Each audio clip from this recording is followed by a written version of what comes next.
తగిలే రాళ్ళని పునాది చేసి ఎదగాలని, తరిమే వాళ్ళని హితులుగా తలచి ముందుకెళ్ళాలని,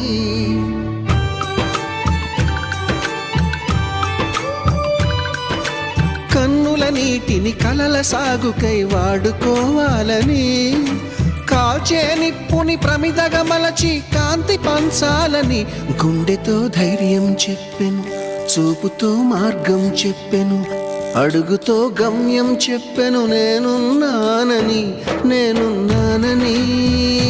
నీకేం కాదని, నిన్నటి రాతని మార్చేస్తానని.